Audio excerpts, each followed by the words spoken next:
It was a quiet evening in Aurora, Colorado, the kind of evening you might never think twice about, one where the sun hung low in the sky, painting the streets in warm shades of gold.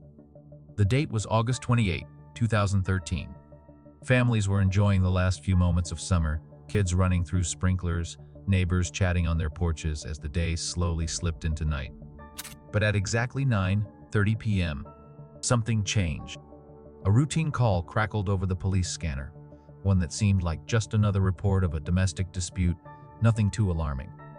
Yet what waited inside a simple two-story house on South Paris Court would soon plunge the evening into something darker, something no one saw coming. When officers arrived, they were met with a scene so harrowing it would haunt them for years to come. If you're drawn to true crime tales where the ordinary becomes the unimaginable, hit that subscribe button, because this case will leave you questioning everything. 18-year-old Issabela Guzman lived in that home with her mother, Yun Min Vu, and stepfather, Ryan Hoy.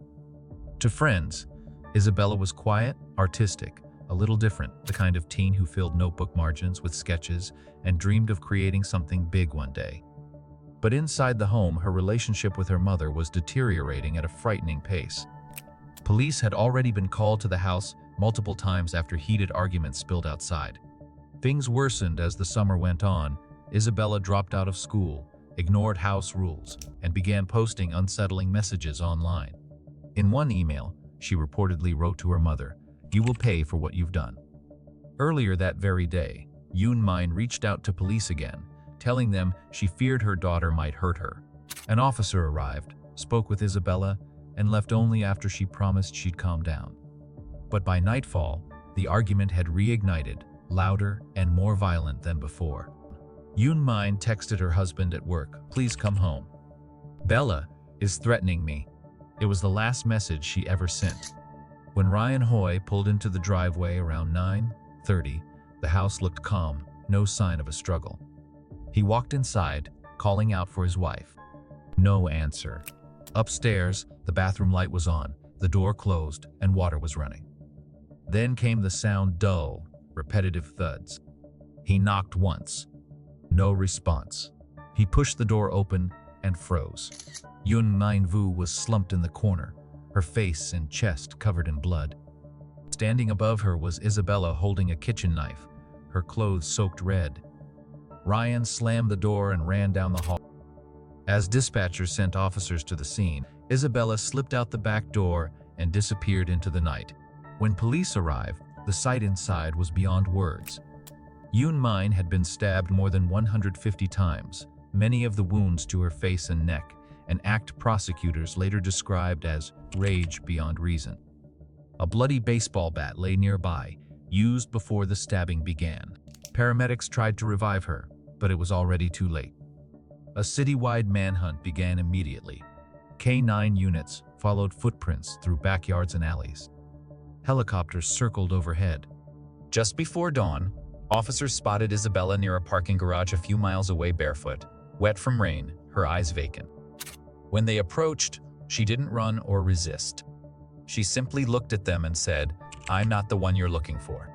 One detective later said she appeared disconnected from reality, like she was watching someone else's story unfold.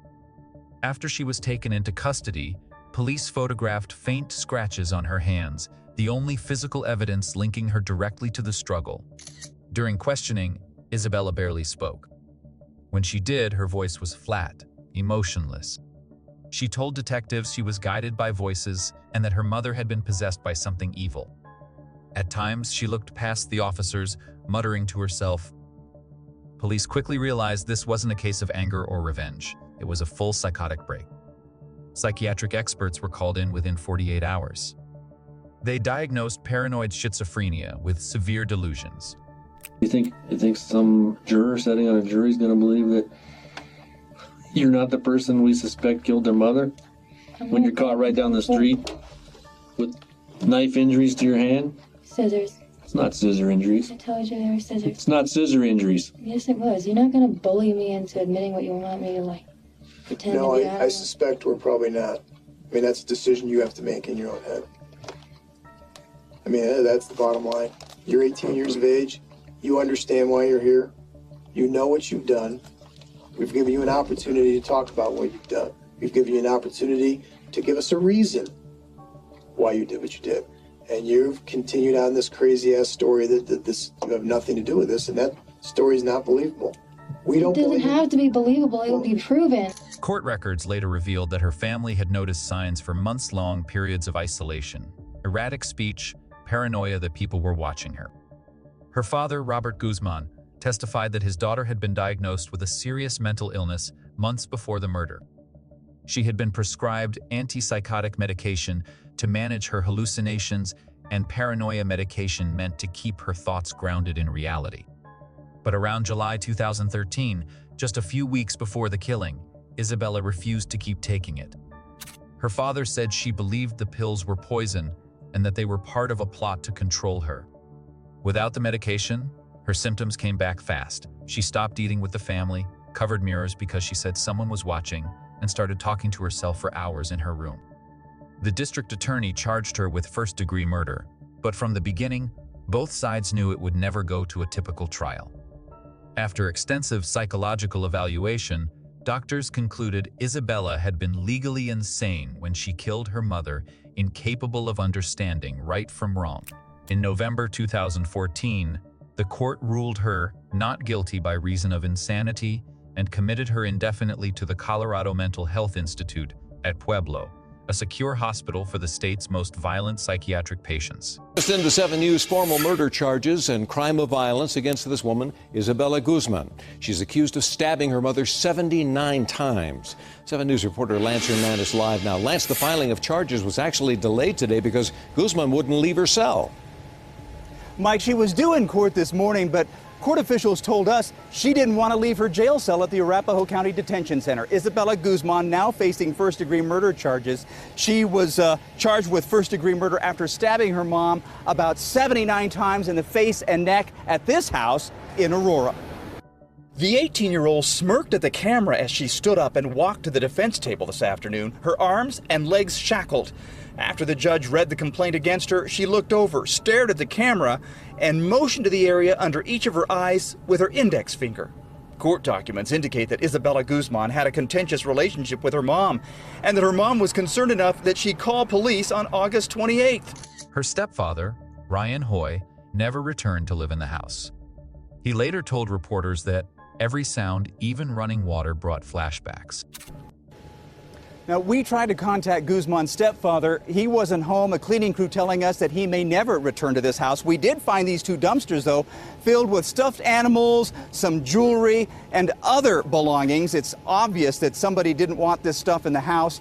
By the way, Guzman due back in court next Friday. In Aurora, Lance Hernandez, 7 News. He eventually left Colorado entirely, choosing to stay out of the public eye. Her biological father, however, took the opposite path. Robert Guzman began visiting her regularly at the hospital, saying he believed she could recover with proper treatment. Robert Guzman told reporters outside a 2015 hearing, "Mental illness stole my daughter long before that night." Since then, he's attended her review hearings alone, quietly sitting in the front row. Issabela Guzman's life has been under constant supervision. By 2018, doctors noted progress. She could recognize her delusions and feel remorse. But a 2020 viral video of her smiling during a hospital interview reignited public outrage, with millions calling her soulless. I was not myself when I did that, and I have since been restored to full health. I was abused at home by my family for many years. My parents are Jehovah's Witnesses, and I left the religion when I was 14, and the abuse at home worsened after I quit. The fight with my mom was terrible, and I was injured in the process. I have the scars on my hands. I don't know if you can see or not. I'm not mentally ill anymore. I'm not a danger to myself or others. If I could change it, or if I could take it back, I would. Experts argued her emotional response was a symptom of schizophrenia. In 2024, Isabela's doctors petitioned for a less restrictive unit, citing 5 years of stability. But concerns over her reliance on medication and structure led prosecutors to request a risk assessment. In early 2025, a minor psychotic episode raised alarms, halting her release. As a 2025 hearing approaches, Isabella's fate hangs in the balance. Her father believes in her redemption, but Yoon Min's family fiercely opposes her release, saying, "You can forgive, but you can never forget." Isabella's case forces us to ask, when mental illness leads to murder, can someone ever truly be held accountable?